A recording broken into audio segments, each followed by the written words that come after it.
Hello students, today we are going to start chapter 4, Atmosphere, Weather and Climate. The topic which we are going to discuss today is the elements of weather and climate.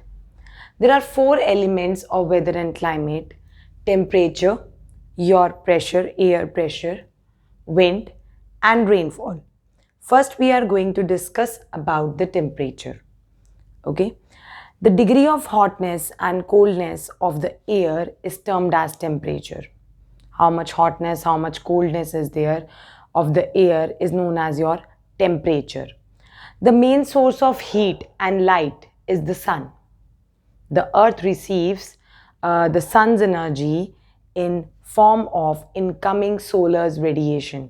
So the heat energy from sun reaches the earth in the form of solar radiations.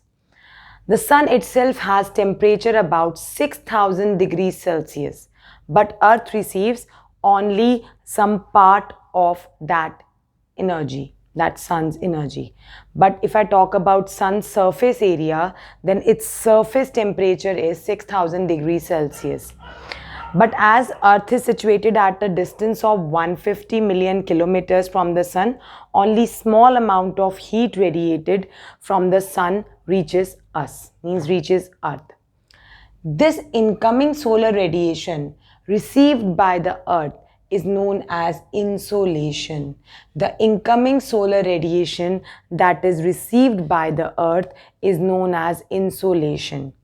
It is the insolation is the main factor that determines the temperature. So what points I have done?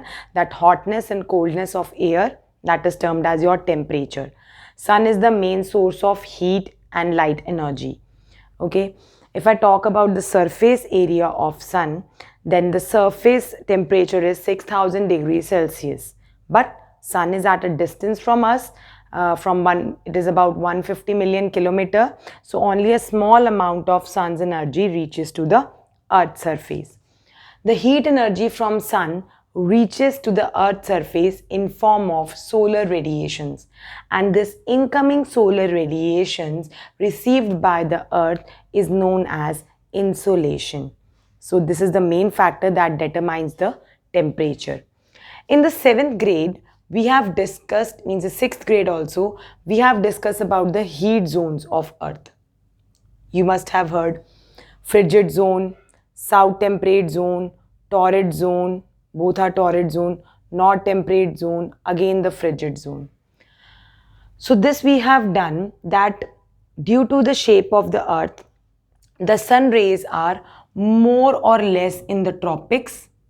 These are oblique on the polar areas. Okay, this is oblique over the polar regions, and if I talk about the tropics, the sun rays are more or less. But if I talk about the amount of insolation, it decreases from equator to poles. If I go from equator to your poles, towards your poles, then this amount of insolation, means the solar radiations that is received from the earth, it decreases. That's why the maximum insolation is in this area, in the torrid zone. The maximum insolation, the maximum radiation of the sun is in the torrid zone only. Your polar regions, if I talk about, they receive very less amount of radiations because their temperature is very low. In the temperate zones, the temperature is moderate. This is the temperate zone, south temperate zone and north temperate zone. Here the temperature is moderate. If I talk about frigid zone, the temperature is low, and if I talk about torrid zone, maximum insolation is being received by the torrid zone. So this was all about the temperature. Now we are going to discuss the factors that are influencing your temperature. That is your latitude, altitude of a place, means height of a place, distance from the sea. Okay, if nearby the sea, then moderate type of temperature is there. Far away from the sea, then extreme temperatures are there. Prevailing winds, ocean currents, forest cover and soil cover, and slope of land. These are the factors that influences the temperature of a place. Sometimes also due to human interference, the temperature changes. The temperature is high in the cities as compared to villages because the material that is used in the construction of the roads and the buildings that retain more heat in the cities, and that raises the temperature in the night. So the industrial smoke, the fumes which get out from the industries, from vehicles, it traps more heat in the cities. So the temperature of the city is more high than the villages due to the materials used in the construction of roads, bridges, dams or buildings. It retains more heat and the night temperature rises up. If I talk about the industrials produce smoke, vehicles, fumes are being produced, they trap more heat in the cities. So temperature rises in the cities. This topic was all about your temperature. Now the topic which we are going to discuss is air pressure. As you know, air has weight and it exerts force, that is pressure from the earth's surface. Okay, pressure on the earth's surface. So air has weight, it exerts force, that means pressure on the earth's surface. If I go to moon, there is no air pressure and no air. The air is dense near the sea level, near the surface of sea level, the air is dense. So the pressure area is high there. Please remember this thing, that air is dense near the surface level of the sea where the pressure is high. Okay, the pressure is highest over that level. If I go to the altitude, altitude means height, then the air thins out. Air thins out with increase in altitude. If I go to a mountain, the air thins out.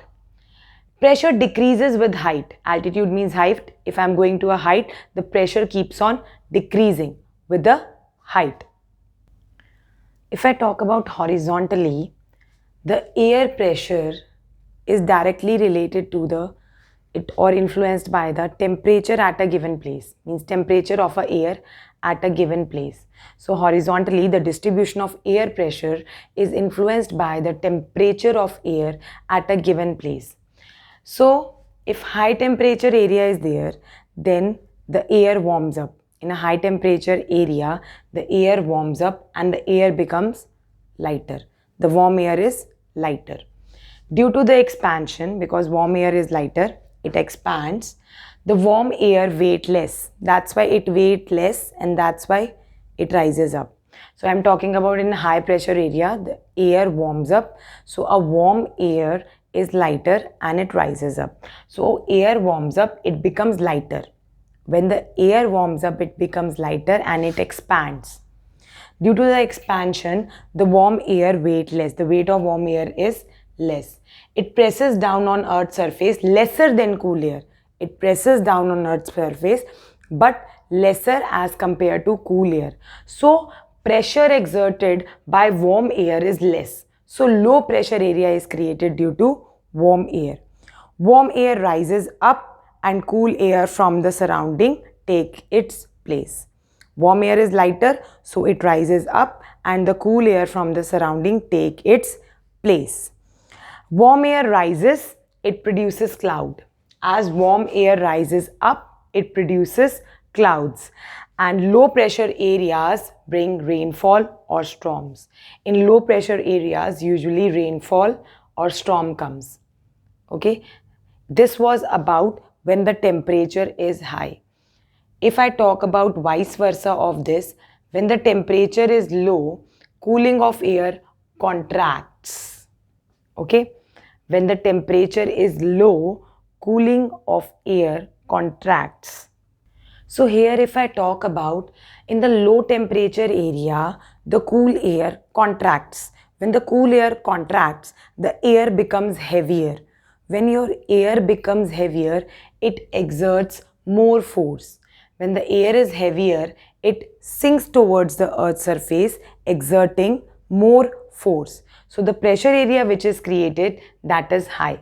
The pressure exerted is high in this area. The air that comes down, no clouds are formed, it clears the sky and fair weather characteristics of high pressure area. High pressure area, no clouds are formed because now air is settling down on the Earth's surface. Okay, and no clouds are formed, it clears the sky, and fair weather condition comes up in the high pressure area.